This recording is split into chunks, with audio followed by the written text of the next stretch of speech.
Selamat datang di channel Alur Donghua. Sebelum menonton, silahkan subscribe, biar Mimin tambah semangat update-nya. Bola cahaya biru menggantung di udara, berputar perlahan. Untaian cahaya biru yang sejelas salju keluar darinya.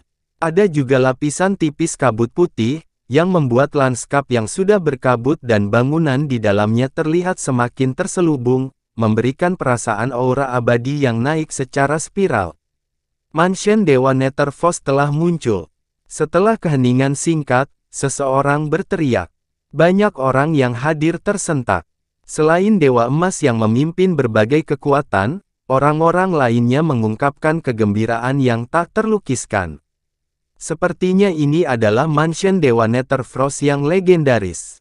Han Li bergumam, dan indera ilahinya menyapu ke arah bola cahaya biru. Tiba-tiba, dia merasa seolah-olah ada petir di telinganya dan jiwa ilahinya bergetar. Dia terkejut, tetapi dia tidak menunjukkannya di wajahnya. Dia buru-buru menarik indera ilahinya.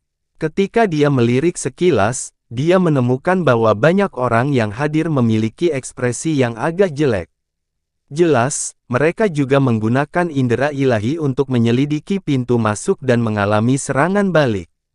Bahkan dengan kekuatan indera ilahi Han Li, yang sebanding dengan seorang kultivator tahap Golden Immortal, sulit baginya untuk menyelidiki pintu masuk.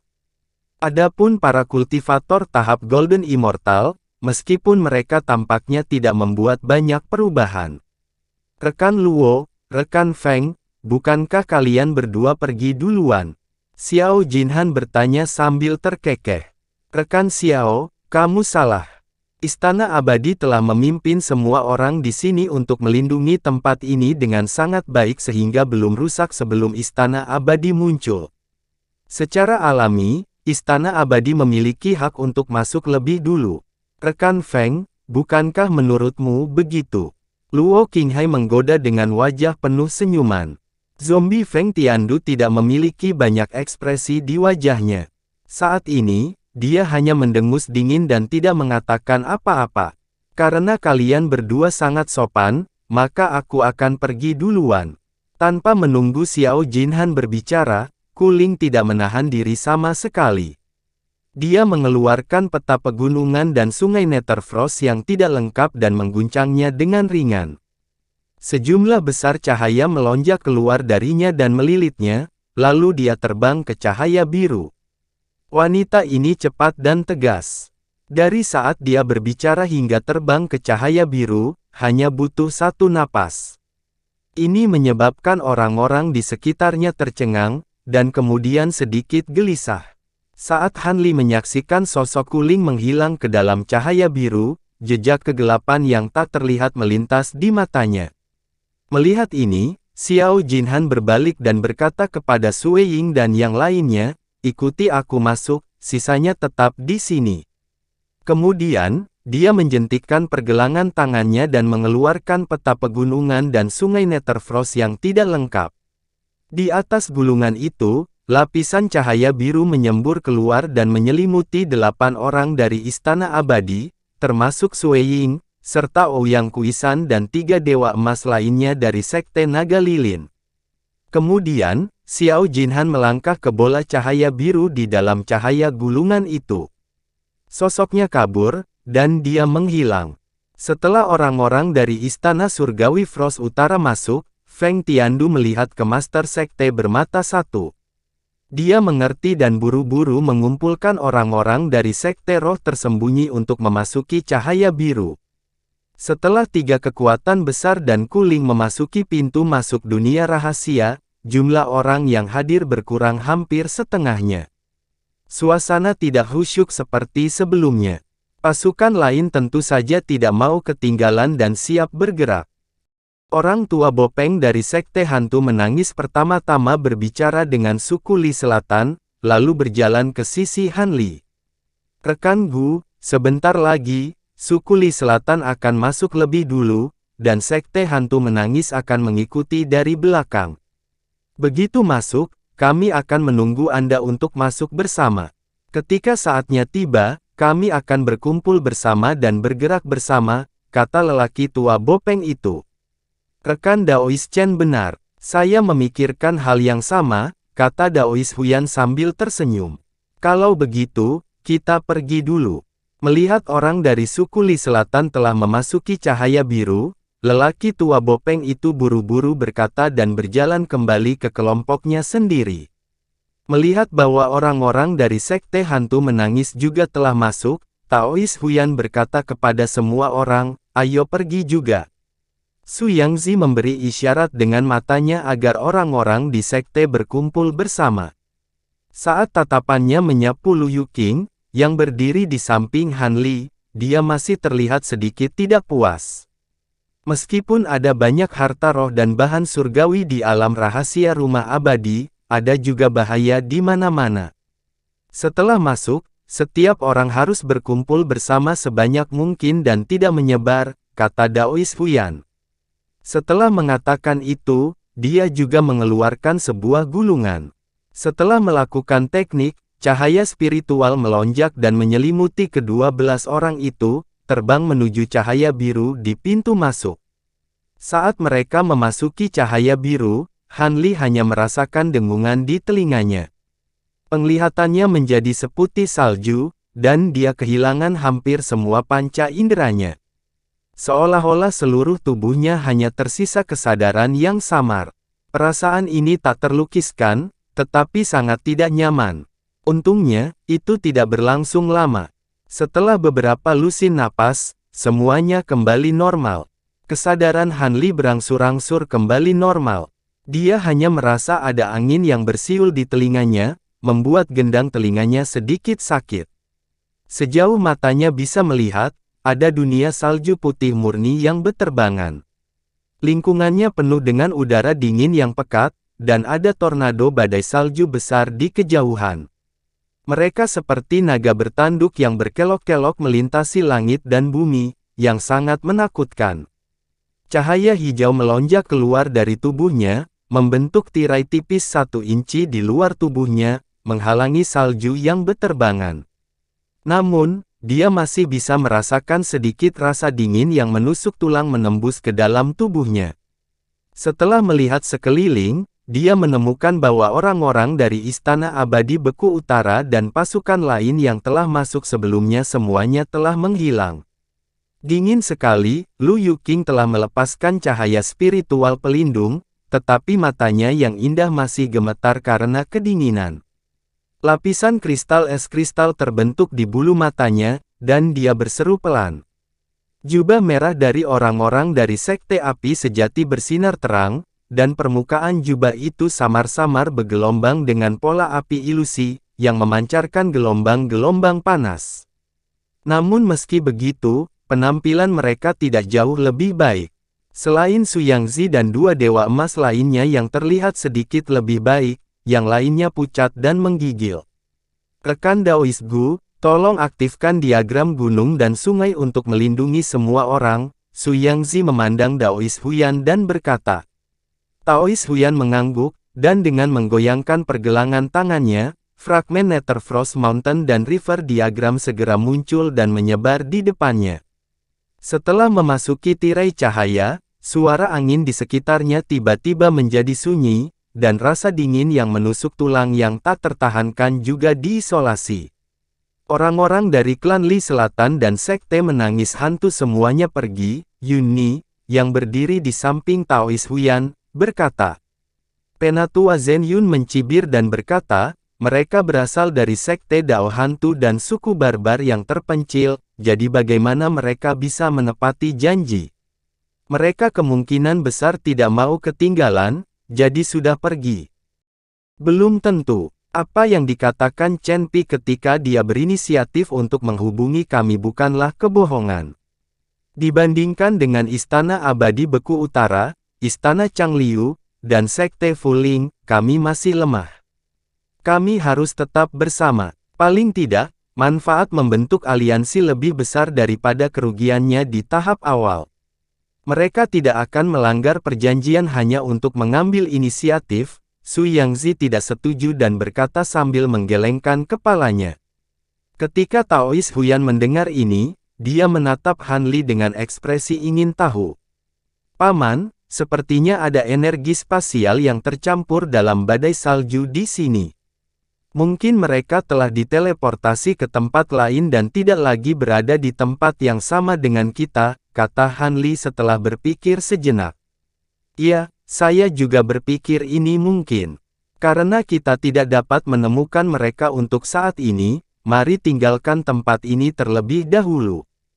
Tidak peduli apa, yang terbaik adalah berhati-hati. Kalian semua harus tetap di sisiku dan benar-benar tidak bisa meninggalkan jangkauan tirai cahaya Netherfrost Mountain dan River Diagram, kata Taois Huyan setelah berpikir sejenak. Iya, semua orang buru-buru menjawab. Mendengar ini, Taois Huyan hendak memanggil semua orang untuk bergegas melanjutkan perjalanan mereka ketika suara Han Li tiba-tiba terdengar di telinganya. Senior, aku telah memenuhi janjiku dan memasuki mansion Dewa Netherfrost bersamamu. Bisakah kamu memberiku 3 lapisan terakhir dari kitab suci transmutasi kata sejati sekarang? Taois Huyan sedikit terkejut dan menjawab, Nak, kenapa kamu tidak percaya padaku? Kami baru saja memasuki alam rahasia rumah abadi dan belum melakukan apa-apa, tetapi Anda sudah meminta hadiah kepada saya. Mendengar ini, Han Li tersenyum dan menjawab dengan transmisi suara, senior sebelumnya mengatakan bahwa setelah masuk, Anda dapat memberi saya lapisan keempat dari metode kultivasi terlebih dahulu. Taois Huyan dapat dianggap akrab dengan temperamen Han Li, jadi dia tidak terlalu memperhatikannya. Dia mengaktifkan diagram gunung dan sungai Netherfrost dengan satu tangan dan melepas kantong penyimpanan dari pinggangnya dengan tangan lainnya, menyerahkannya kepada Han Li. Taois Huyan berkata dengan serius, setelah memasuki rumah abadi, ada banyak bahaya. Ada beberapa benda penyelamat di dalamnya, jadi jaga baik-baik. Han Li mengulurkan tangan untuk menerima kantong itu dengan ketakutan dan gentar. Dia membuka kantong dan menggunakan indera ilahi untuk memeriksanya, lalu mengucapkan terima kasih dengan penuh semangat, terima kasih, Paman. Ketika semua orang melihat ini, mereka hanya menganggapnya sebagai hadiah biasa dari senior ke junior dan tidak terlalu memperhatikannya. Kemana kita harus pergi sekarang? Lingkungannya sepertinya sama, Han Li bertanya setelah menyimpan kantong penyimpanan. Baru saja, dia telah menggunakan Spirit Eye Divine Ability untuk memeriksa sekeliling, tetapi kemanapun dia melihat, dia hanya bisa melihat hamparan putih salju yang luas pada akhirnya. Dia tidak bisa menentukan jarak atau arah sama sekali. Mendengar ini, Taois Huyan tidak mengatakan apapun. Dia mengerutkan kening dan melihat gunung Netherfrost dan diagram sungai di depannya, mencoba menemukan beberapa petunjuk darinya. Lu Yuqing tiba-tiba menunjuk ke suatu arah dan berteriak, lihat ke sana, sepertinya ada jalan keluar. Ketika semua orang mendengar ini, mereka melihat ke arah jarinya dan melihat setitik cahaya biru buram seukuran kepalan tangan di langit yang sangat jauh. Jika mereka tidak fokus dan melihat dengan hati-hati, mereka tidak akan dapat menemukannya sama sekali. Han Li tahu bahwa mata roh Lu Yuqing luar biasa, jadi dia tidak menganggapnya aneh. Namun, dia juga melihat posisi itu sebelumnya dan tidak melihat titik cahaya biru. Sepertinya itu baru saja muncul.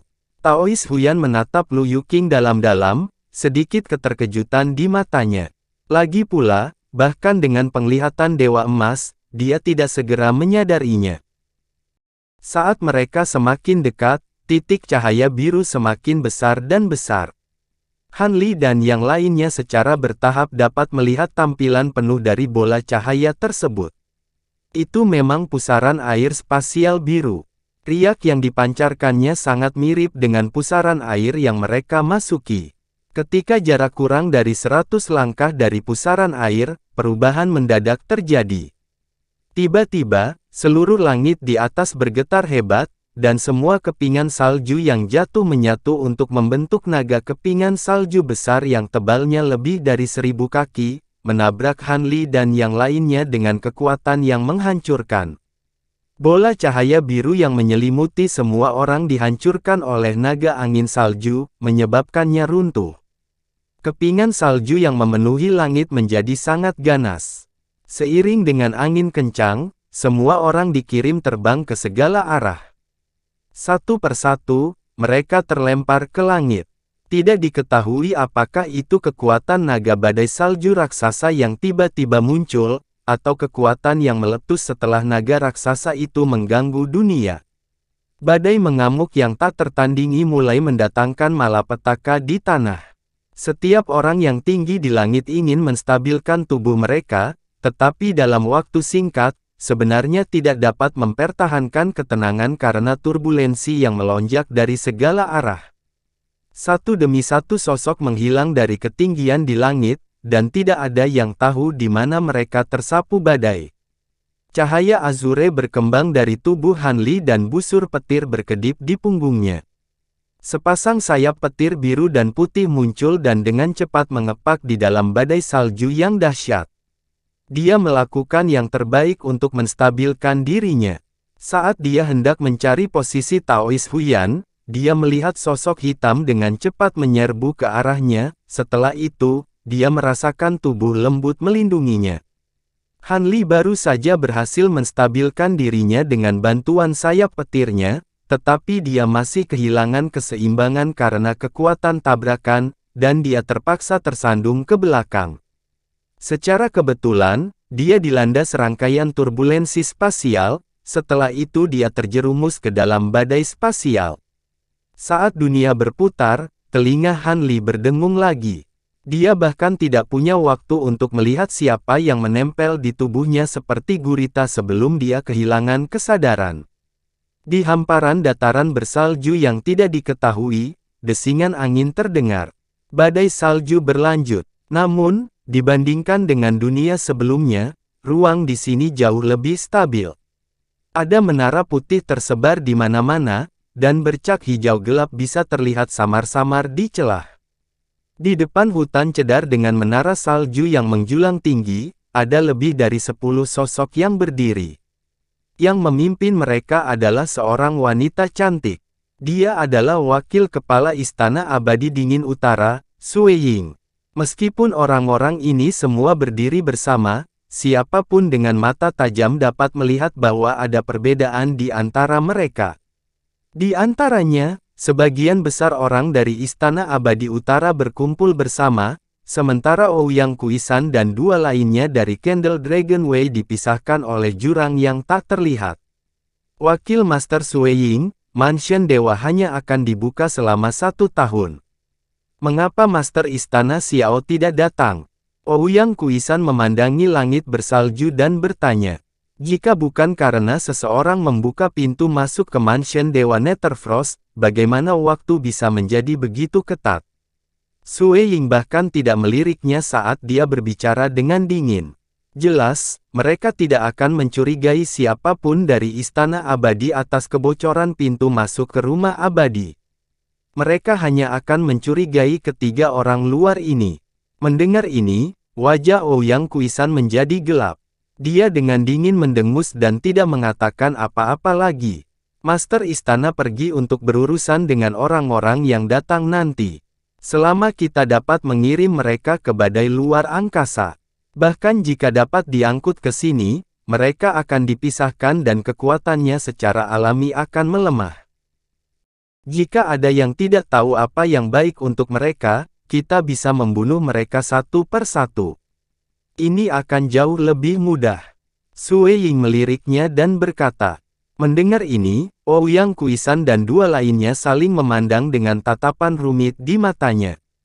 Di gurun abu-abu yang tidak diketahui, ada kerikil abu-abu besar dan kecil di mana-mana.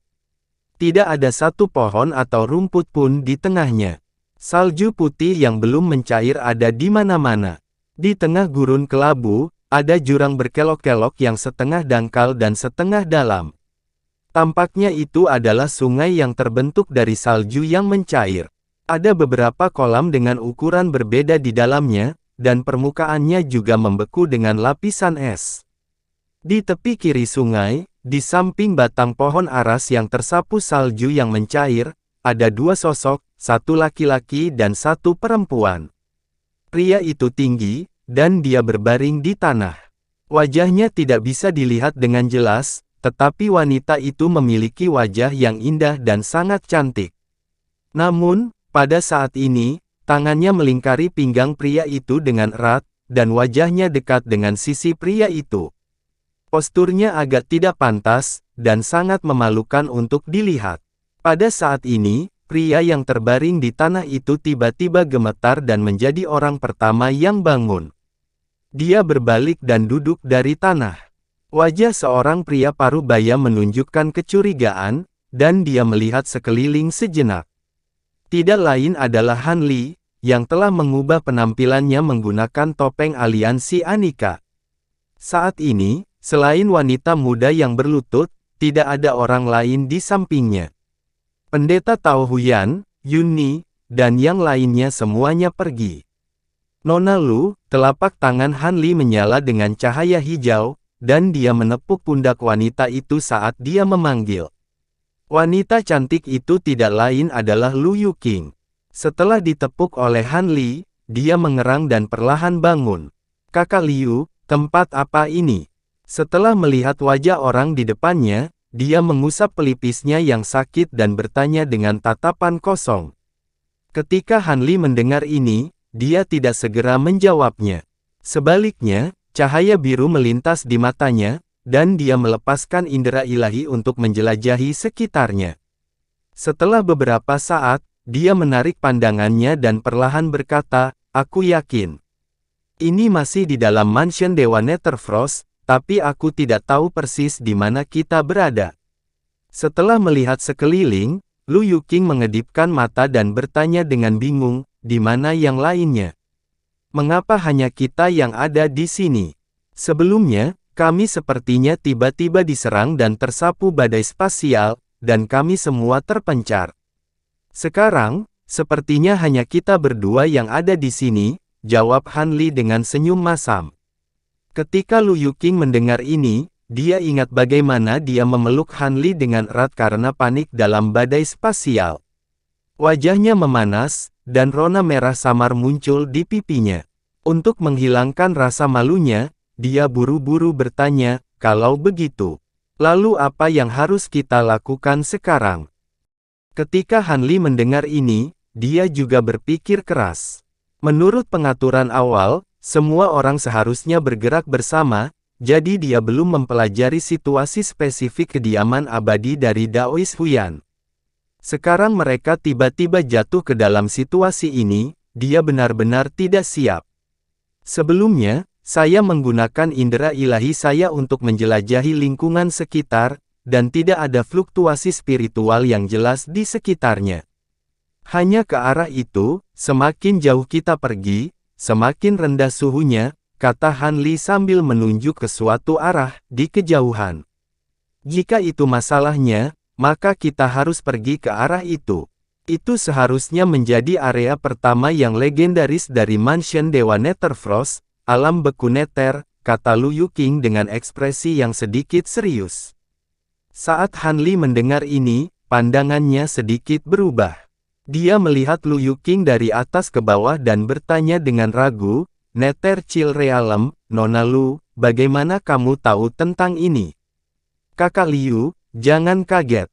Faktanya, Pulau Blackwing kami telah lama menemukan pintu masuk ke mansion Dewa Netherfrost, dan kami telah menjaganya selama bertahun-tahun di bawah perintah Istana Abadi Utara.